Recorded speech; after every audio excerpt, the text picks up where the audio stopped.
Welcome to the Matinee with Forgotten Cinema, brought to you by Best Classics Ever. We're doing something a little different this episode. Not only are we not together, but we're doing 3 films instead of 1. And Mike, what are those 3 films? We are doing Blood on the Sun, The Last Time I Saw Paris, and 3 Came Home. All right, so let's get going.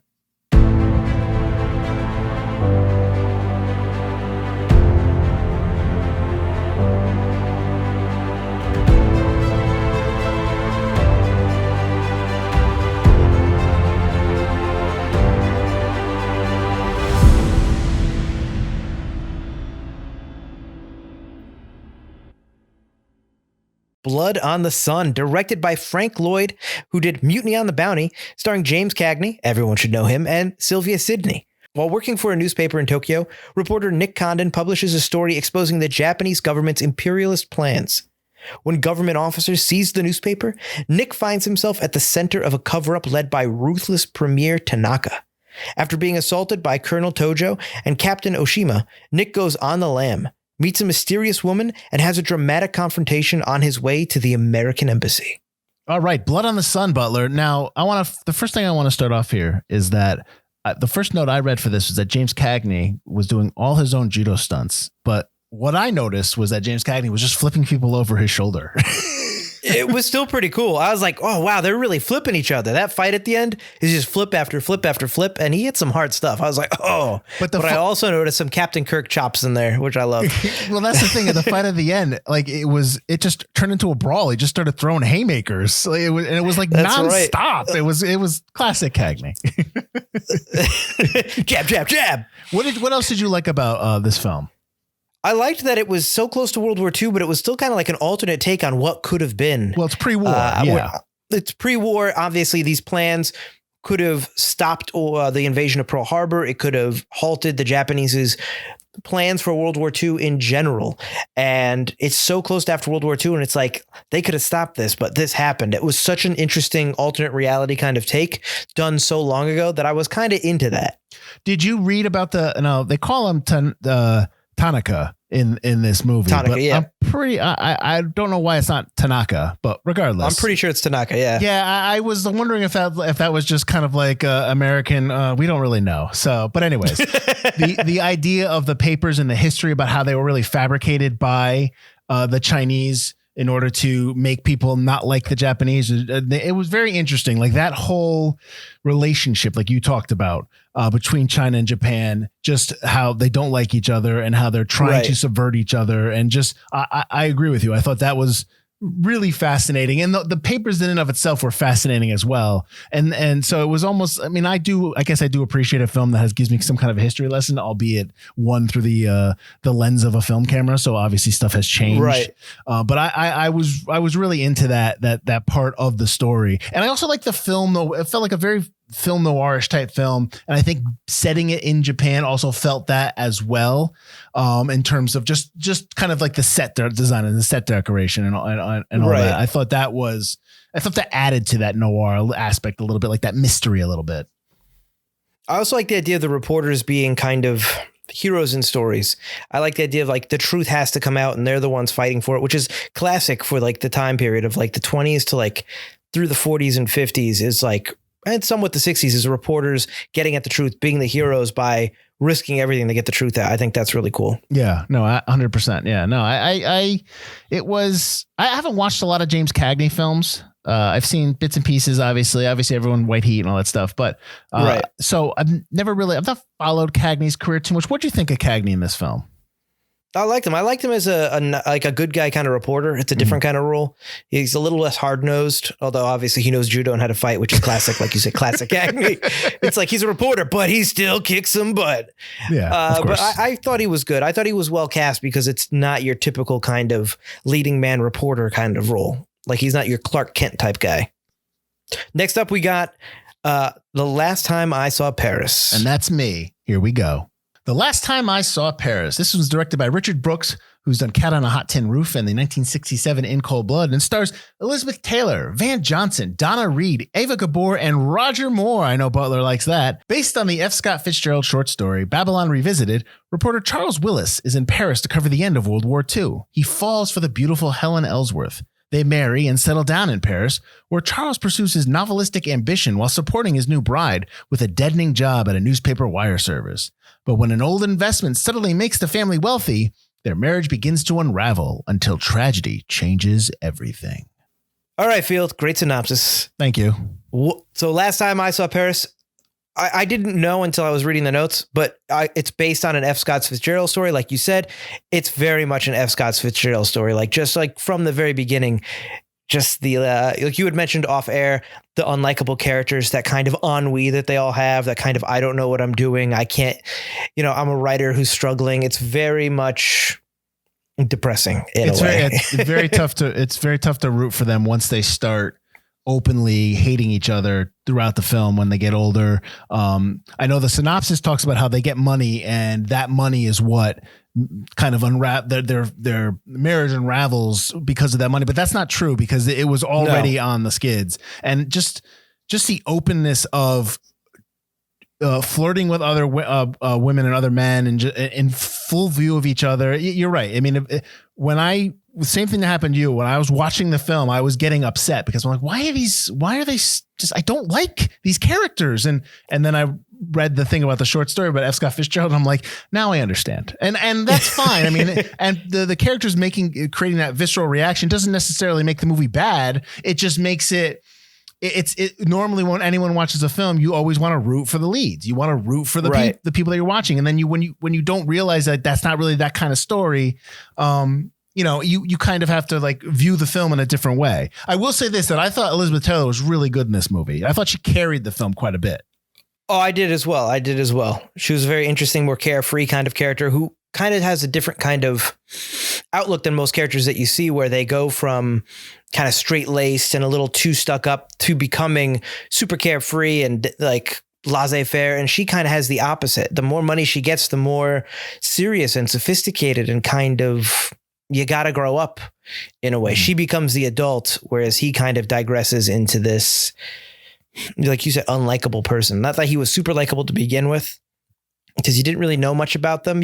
That's the other thing, is you don't really know much about them until just through their actions, which also doesn't help. Right. You also know that they grew up, the two girls who played by Taylor and Donna Reed, their father is a member of the Lost Generation. The people that came home after World War I and just didn't know what they wanted to do, didn't know what to do. They were just, they were walking around aimlessly like they were lost. That's kind of like where that comes from. And he is perfectly willing to live a life of a vagabond and borrow money and, play the horses and he's taught that to his children, so that, that like that's where they come from in terms of how they know to be adults, and they're okay with that. So Elizabeth Taylor character has something to either overcome when she is an adult, or just kind of understand like what really she has been taught as a kid. And I thought that is something that they kind of talk about and they kind of gloss over. It's not really the heart of the movie, so you don't really get into it too much. But yeah, no, that's something that was really intriguing to me as well. How about my man Claude? How about George Dolan's as Claude? He is like, he's a good friend. He is such a good guy, and he's the one person in that family that's just like, no, you are not letting him see his daughter because you are still in love with him, and I'm fine with that because I love you, and and I'm just like, oh man, Claude, you're the man. Claude lets him know what's up. He does, and he's just a good dude. He's just like a good dude. I called him the emotional center of the story and of that family, as we just said. But like, we can't go on to the next movie until we talk about your man 007 in this film, Mr. Roger Moore. He's perfect. He's Bond. He's just, I know I'm with you, but I know you're also married. You should go back to your husband. I don't care. Whatever. He had my fun. He had one shot in this movie, and he gave this look, and I think it was before the fight or after the fight or something, and I'm like, oh, that's James Bond. Like I saw it in the look. Like I just saw like, there he is, there's Bond. Oh, when he tells her to go back at the end of their conversation, he's just standing there against the door and he's got his suit on. I'm like, oh yeah, he's Bond right there. That's the shot. All right, let's go on to the next one. That's going to be, we're doing 3 Came Home. Butler, let everyone know what 3 Came Home is about. 3 Came Home, directed by Jean Negolescu, starring Claudette Colbert, Patrick Knowles, and Sisu Hayakawa, Agnes Keith and husband Harry have lived in Borneo for years. Harry is a British officer, while Agnes has written a well-known book on the country. Their lives are disrupted when the Japanese invade in December 1941. With men sent to one prison camp and women and children to another, the couple must survive apart despite cruel treatment by their captors. For 3 years, their physical stamina will be tested by malaria and sadistic prison wardens. Based on the incredible true story of Mrs. Keith and filmed in the same Borneo locations where the true life events took place. One of my notes here is that when you watch when a lot of these war films that deal with the prison camp aspect of it. I'm going to separate Schindler's List from this because Schindler's List is fantastic, but a lot of times it gets bogged down and I think it gets boring.